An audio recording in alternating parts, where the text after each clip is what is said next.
Aubrey, we're going to talk task 2. Yes, we are. I love task two. I love grading task twos. I love writing essays.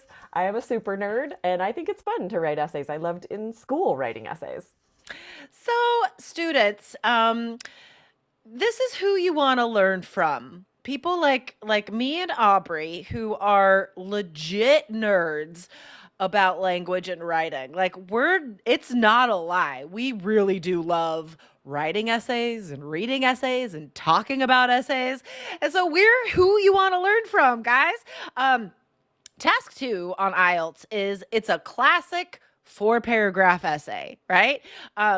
It's not like rocket science, how you get a high score, but a lot of these rules for getting a high score are hidden from you as students, right? So today we're going to talk about some of these hidden rules that may be holding you back and really get inside this IELTS score. Yes, exactly. I think the thing that makes task two so difficult is there are several different sort of versions of task two, right? We have problem solution essays, argument essays, opinion essays, and then the ever tricky mixed essay, which we're going to focus on today, that can really throw you off. It is difficult to cover this whole question in to get a 7 or higher and make sure that, like you said, Jessica, some of the things that are a little bit hidden, that you're aware of those so you can get the score you need on test day. Exactly. So remember that I was an examiner for a super long time, 14 years, and I've taught Aubrey everything I learned and know. Hey. And so we're going to get into this for mixed essays today because these are the toughest questions to get a 7 or higher on. Even though, keep in mind, you are graded on exactly the same things. It doesn't matter what the question is, what kind of essay you have to write. The examiner is looking for exactly the same things every time. And so this is the first thing that really throws students is that part of your task score is giving your opinion. And often in these mixed essay questions, you're not directly asked for your opinion. And if you don't give your opinion, Aubrey, what happens to your score? You actually can't score higher than a 3 for your For task task. response score. So imagine how, if you get a 3 on task response, even if you get an 8, how sad would that be in the other 3 scoring sections? That's pulling your average down so much. And this is something students, if you're reading the questions in your topic and forgetting to actually read the instructions, which tell you you must provide your opinion, you Right? might forget to include it. And that is devastating for your score. Yeah, completely. So Aubrey's even seen this on some essays recently, guys. I mean, students are making this mistake all the time. So this is your first takeaway today, guys. Remember that it doesn't matter what kind of essay you're writing, you have to give your opinion on the topic. That's why in Three Keys IELTS, the opinion is part of every essay template, even for problem solution, right? We tell you exactly how to state an opinion and where to put it. So let's talk about this in the context of today's example question for mixed essays. Aubrey, can you read that sample question? Yes. So the reason this came up is a listener emailed us asking about task two mixed essays. So we found an example to answer this question, right? The question was, what exactly do I include in the first body paragraph, right? Where do I answer these questions in a mixed essay? So we're going to provide this example and let you know how would you organize this essay, right? So here's the example. Many people prefer to watch foreign films rather than locally produced films. Why could this be? Should governments give more financial support to local film industries? So just like we mentioned, there's nothing in here saying what is your opinion and why, or Right. support both sides, right? So you may be a little thrown by this. Oh, how exactly do I answer this and what should my opinion be? What are the two sides? Exactly. So mixed essays, guys, when we say that, we mean that it's a combination of two of the classics, right? So usually it's like a combination of problem solution and an opinion essay. Like this one is a great example. You have a why question asking you for causes, and then you have an opinion question. Now it doesn't directly say opinion, but that's what it's asking for.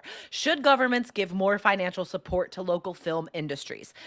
What is your opinion on that? Like Hmm. that's what's being said in It's parentheses, you know? implied. Exactly. Yes. So how do we organize this into a 4 paragraph essay then?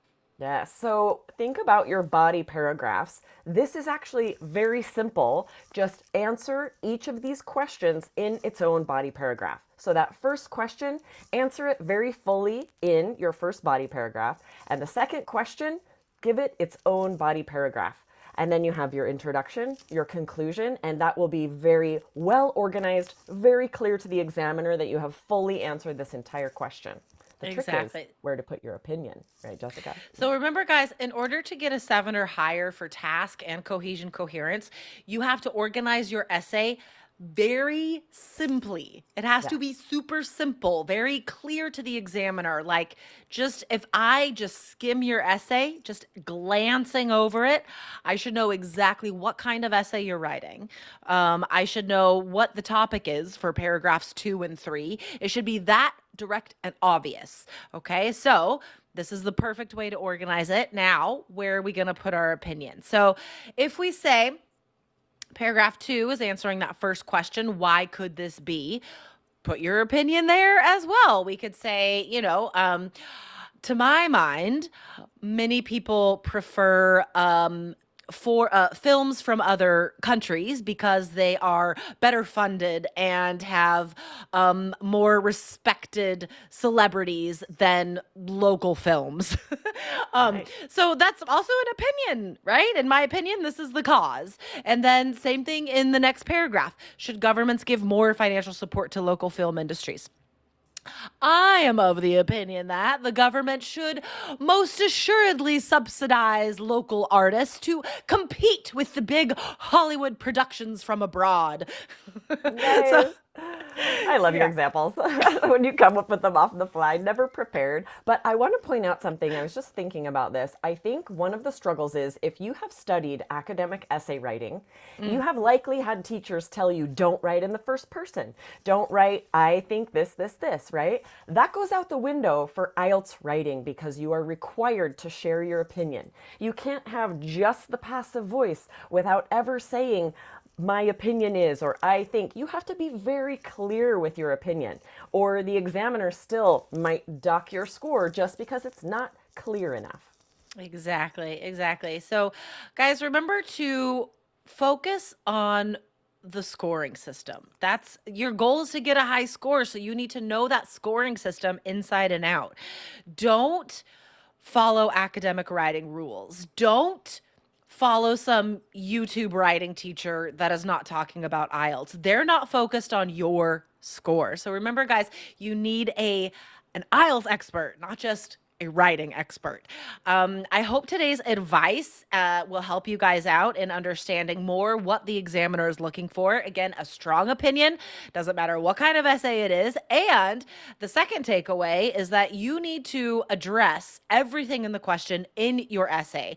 If there are two questions, like in today's mixed essay question, do one paragraph about each question.